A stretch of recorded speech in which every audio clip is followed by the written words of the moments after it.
There are 43 levels in the federal sentencing guidelines. At level 1, you might keep your job. At level 43, your family forgets your face. What a U.S. Sentencing Commission study quietly confirmed is this: the entire vertical axis of that system, every severity level, every offense grade, predicts 0 about whether you ever reoffend. Stay with me, because the detail at the end of this video is what we came here for. By minute 11, the one factor that actually predicts reoffending, and why the guidelines bury it under 600 pages of math. The federal sentencing guidelines were born in 1987, the product of a decade of congressional anxiety about inconsistent judges handing wildly different sentences for identical crimes.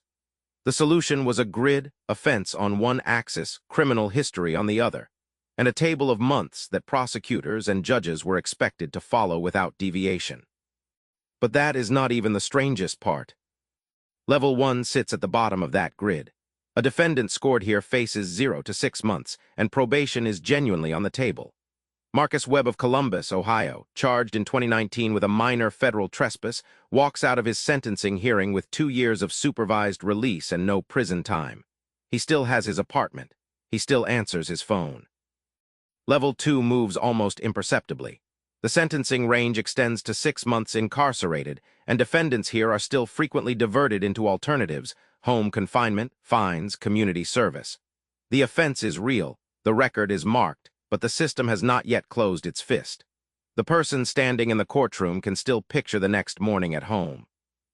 Level 3 begins the territory where employment consequences outrun legal ones.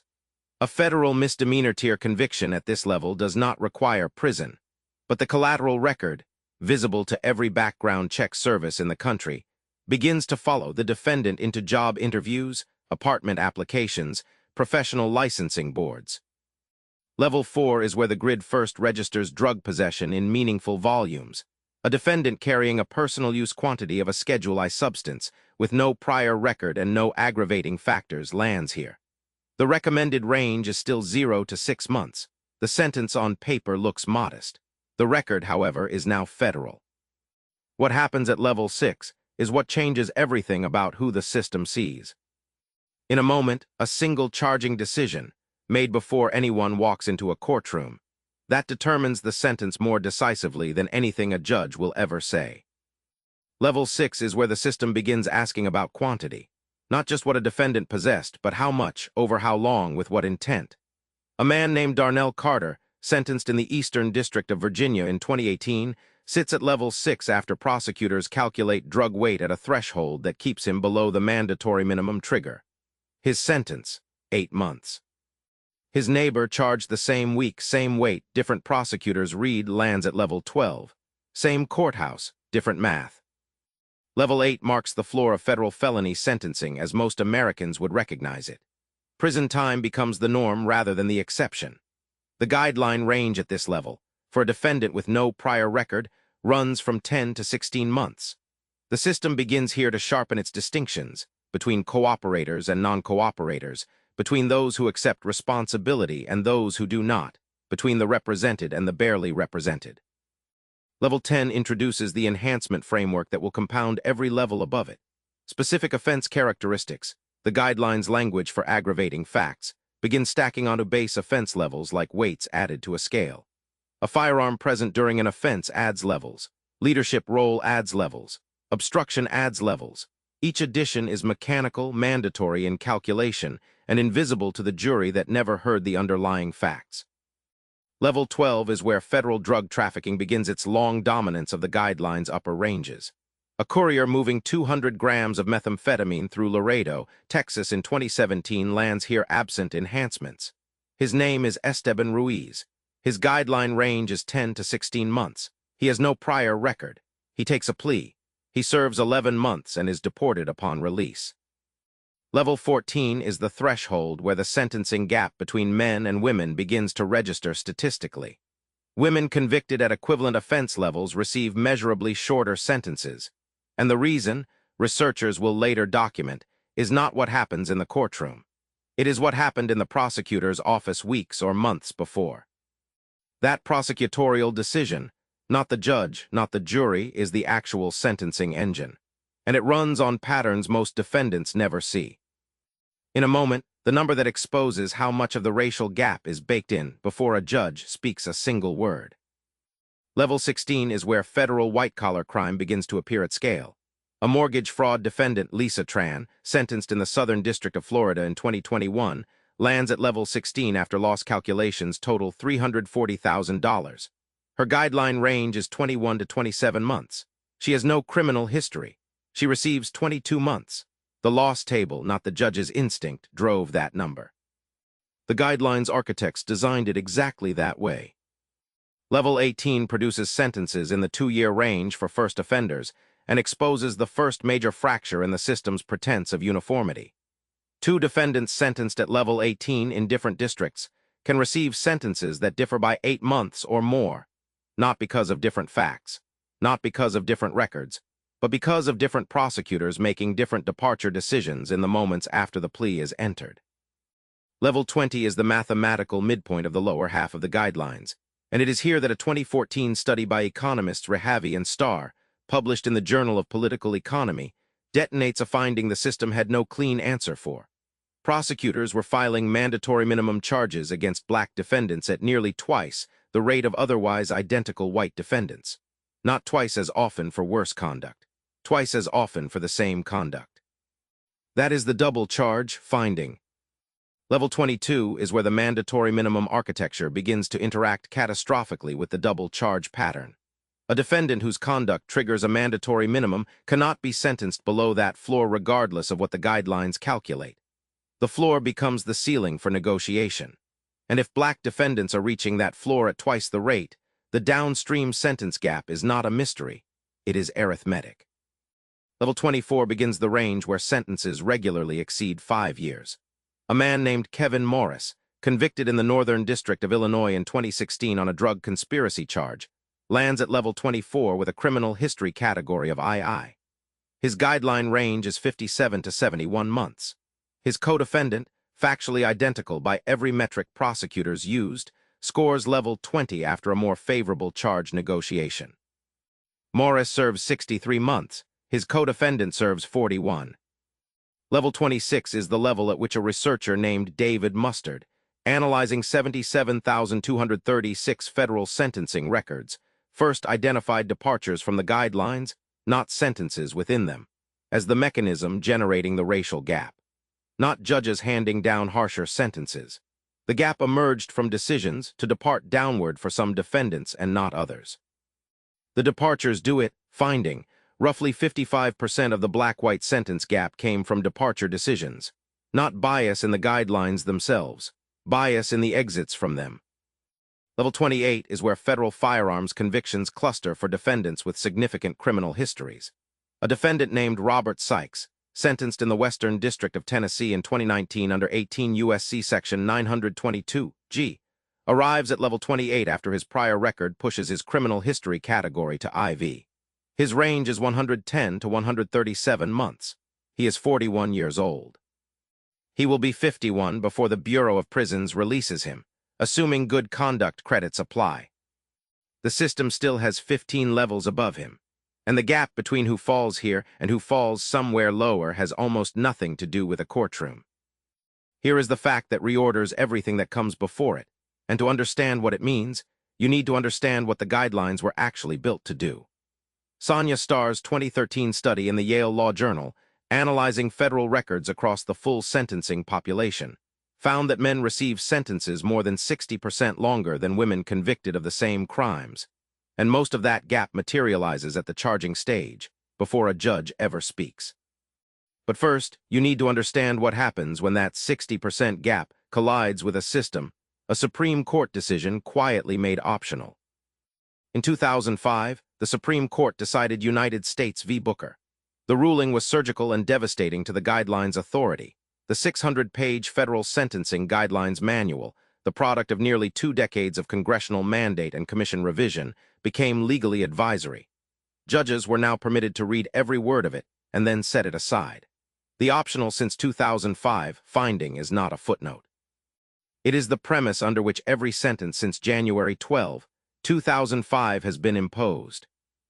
Level 30 is where a defendant begins to lose the intuitive connection between the offense and the number. A first-time drug offender who moved a quantity of heroin sufficient to trigger a 10-year mandatory minimum arrives here, and his guideline range, 97 to 121 months, feels detached from any human scale. He is not a kingpin. He drove a car twice. He knew what was in the trunk. The guidelines calculate him the same as the man who organized the shipment. Level 32 is where the drug trafficking sentencing disparity reaches its documented peak. Mustard's data identified drug trafficking cases as the category where guideline departure decisions compound racial gaps most severely. A black defendant at level 32 in a drug trafficking case, controlling for every measurable variable, faces departure patterns downward for some, denied for others. That produce sentence gaps the guidelines themselves did not create, but that the departure system reliably amplifies. This is the drug trafficking peak. Level 34 is 10 to 12 years for a first offender with no aggravating history adjustments. A woman named Sandra Avery, convicted in the Middle District of Georgia in 2018 on a drug conspiracy charge for conduct that amounted to answering phones for a distribution network, lands at level 34 because the conspiracy's total drug weight is attributed to her. Her guideline range is 151 to 188 months. She is sentenced to 151. She will be released if the projection holds when her youngest child is in college. Level 36 is the territory of major fraud, large-scale trafficking, and the upper end of organized crime prosecutions. A defendant here, sentenced without downward departure, faces 188 to 235 months. The difference between receiving a substantial assistance departure and not receiving one, a decision made entirely by the prosecutor, not the judge, can represent 6 or 7 years of a human life. That decision is not governed by the guidelines. It is governed by the relationship between the defendant and the government. Level 38 is reserved for the most severe drug and fraud offenses not reaching the absolute ceiling. The defendant here is likely serving north of 15 years. His family has reorganized around his absence. His children have learned to answer questions about where their father is with practiced brevity. The guidelines continue to calculate with precision, base level, adjustments, criminal history category, intersection point, as though the precision itself is justice. But the precision is calculating the wrong thing entirely, and the proof of that is coming in 90 seconds. Level 40 sits 3 levels below the ceiling. Sentences here run 292 to 365 months for a defendant with no prior record, roughly 24 to 30 years. A man named Terrence Gant, convicted in the District of Maryland in 2015 on a continuing criminal enterprise charge, is sentenced at level 40. He is 33 years old at sentencing. The Bureau of Prisons projects his release at age 58, assuming full good time credit. His mother is present in the courtroom. She does not speak.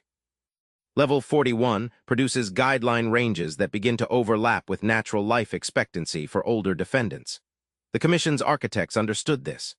The grid was designed with these upper levels as theoretical maximums for the most severe conduct, mass fraud, major trafficking organizations, crimes of extraordinary scope. What the architects did not fully model was how enhancement stacking would push mid-level defendants into these ranges through the accumulation of specific offense characteristics, none of which required jury findings after the Booker era. Level 42 is one step below the floor of the non-negotiable. A sentence here, 360 months to life for a first offender, means a defendant is unlikely to die anywhere except federal custody. He may appeal. He may file post-conviction motions. He may, if a favorable Supreme Court decision lands in the right window, receive a reduction. He may not. The guidelines have calculated him into a room with no visible door, and the calculation is, by every legal standard, correct. Level 43 is life, not a range, not a bracket, life. The guidelines produce a single output at this level regardless of criminal history, life imprisonment. A defendant sentenced here in 2022 in the Eastern District of New York is 44 years old. His name does not appear in the public docket because his cooperation agreement contains a ceiling provision. The guidelines calculated his sentence. The guidelines are advisory. The judge followed them anyway. Now comes the data the Commission did not advertise. Researchers examining the guidelines' own recidivism records found what the 600-page system had never publicly foregrounded. Offense severity level, the entire vertical axis, all 43 levels, the axis every enhancement and base level is designed to move, has zero correlation with whether a defendant reoffends after release. 0. The severity worthless finding did not come from a critic of the system. It came from the Commission's own internal study. The system spent 35 years calculating offense severity with extraordinary precision, drug weights to the gram, loss amounts to the dollar, roll adjustments to the participant, and the severity score it produced predicted nothing about the one outcome the guidelines were designed to reduce. Not less, not weakly, nothing. A defendant at level 8 and a defendant at level 38, controlling for criminal history, reoffend at statistically comparable rates. Which brings the analysis to criminal history, the horizontal axis, the variable the guidelines treat as a modifier rather than the primary signal. Because the Commission's own data reveals that criminal history score is the one factor in the entire system that actually predicts recidivism. Not offense level, not sentence length, not the presence of a firearm or the weight of a drug shipment. Prior record. That is the history beats crime finding.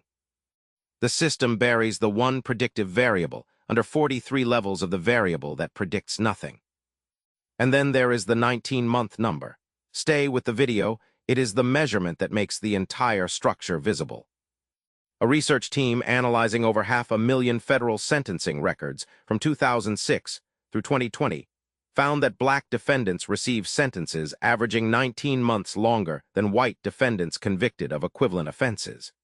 Nearly 17 of those months are not attributable to individual judges making biased decisions. They are structurally embedded in the guidelines themselves, in the way drug weights are calculated, in the way criminal history interacts with offense level, in the way mandatory minimums are triggered. The 19 months, finding names the architecture, not the architect. There are 43 levels in the federal sentencing guidelines.